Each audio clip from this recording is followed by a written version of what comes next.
I never would have thought Sasaki would be such a complex character. He's a lot more complex than I ever thought he was going to be. To think he had such a tragic past, which I guess we should have somewhat expected because of his overall position in the series, but still, the way this episode was done is by far, I think, one of my personal favorite episodes of Gintama. Definitely top 10 material, or even top 3 or 5 when it comes to my personal favorite episodes of Gintama. I cannot believe how much I care for Sasaki after watching this episode. I am really shocked, because, I gotta be real, I'm gonna be honest with all of you Gintama fans.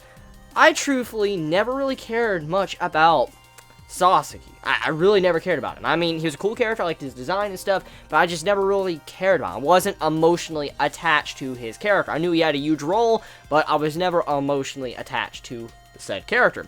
And then Nobume, I was never really connected with her as well. I know she had some form of connection with, Shoyo, but I wasn't really completely attached with her as well. Like I said, I want to be real with all of you.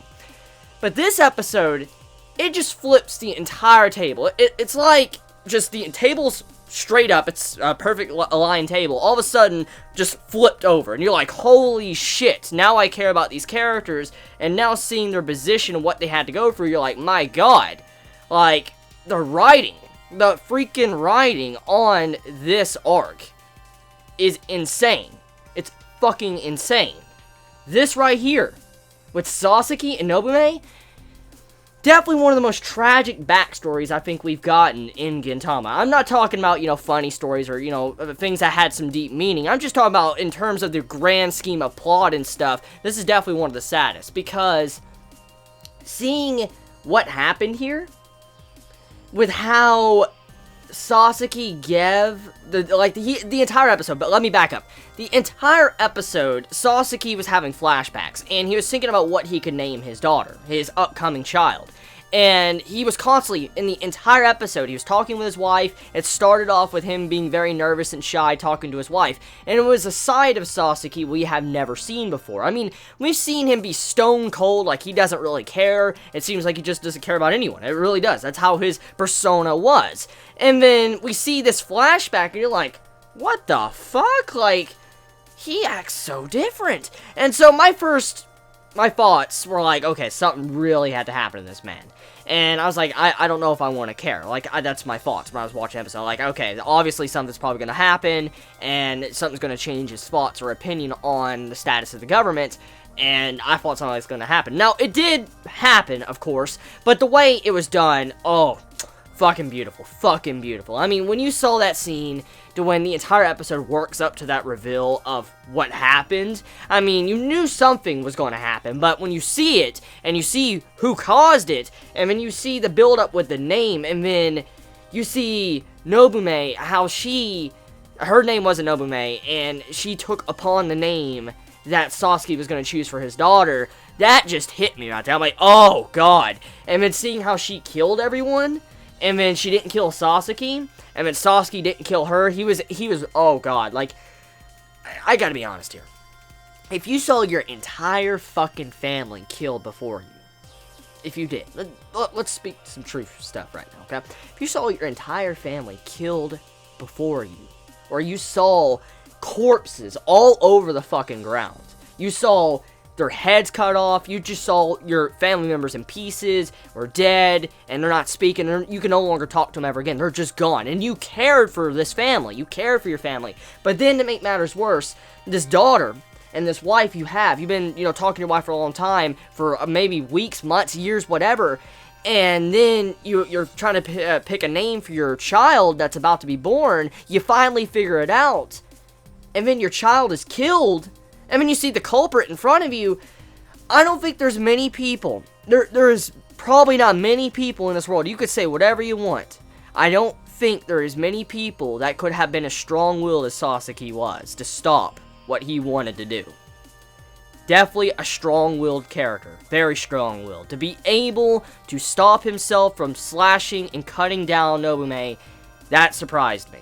Because to see that, damn, just that was a sad scene. And to see how he stopped himself, that took a lot of willpower. Because you know, a man that just lost his child and just lost his wife and lost his entire family, most likely, oh god, it's a man that's pretty much lost everything. He has nothing to lose. But to be able to stop himself, that takes incredible willpower. So, Sasaki, on that note, just an amazing character. He definitely moved up into probably one of the best characters of the series of Gintama, just because of that alone. But then, on top of that, seeing how he wants to be killed, too. He's kind of punishing Nobume and also making it to where, I want you to finish the job. Down in the future, down the road, I want you to kill me, Nobume. I want you to kill me and finish the job. And seeing that, I was like, bro, that just, holy shit, Gintama. You're hitting my fill button right now. You're fucking mashing it. You're fucking screwing that damn fill button up right now. Because that right there messed me up. So, episode. Besides that, well, actually, majority of the episode focused on Sasaki, kind of getting his viewpoint on what he's been doing. He's been spreading the seeds of rebellion since the very beginning, and we get to see a little bit of how he's helped out the, Shinsengumi in the past, and how he's helped them when they were about to be annihilated when they were first born or brought into existence, and he's done multiple times throughout the past where he's tried to help them out, and even though he's stone cold, he doesn't really care, he's just trying to start a revolution to where the entire era gets fucking destroyed. And that's one of the main focuses of, this arc, is that we're entering a new era, and it's a new era to where the world's gonna change. For instance, the government's gonna change, we have a new shogun, and right now, probably everybody that we knew that was on the government side is going to rebel against him. We're gonna have a civil war, and eventually the entirety of how the world works is gonna change.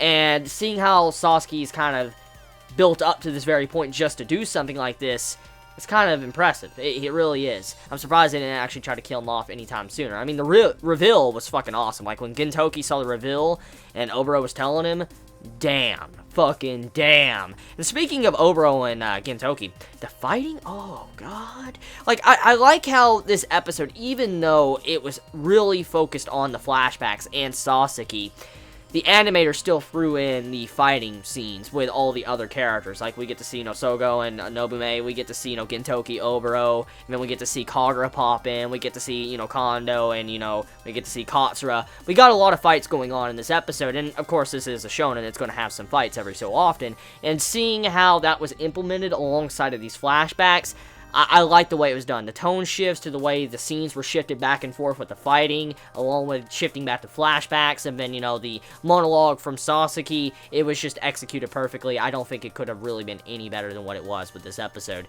The only thing I could say that could have been better with this episode was maybe some of the animation, but even then, the animation was fucking amazing. For a long-running series that's gone over 20 episodes, it's definitely way better than normal long-running series, so I'm not going to really fault Gintama for that, and they've also been putting constant quality in every fucking episode for many, many weeks now since these series arcs began, so I'm not really going to say much about that, but so, yeah, Gintama on point as fuck. Like, this is on point. And apparently what many Chibits are telling me, like, on Twitter, they were telling me that I need to do a live reaction of next week's episode, which I'm going to assume is going to be very important. I avoided the preview of next week's episode because I was told before the episode aired today on Twitter and on YouTube as well, a couple of YouTubers like, Chibi, we need you to do a live reaction, and also do not watch the preview for next week's episode. That's what many of you said. Sadly, I wasn't in time. I watched the, the episode when I saw some live reaction requests, but I did see don't watch the preview. So, yeah, no live reaction, of course, for this week's episode,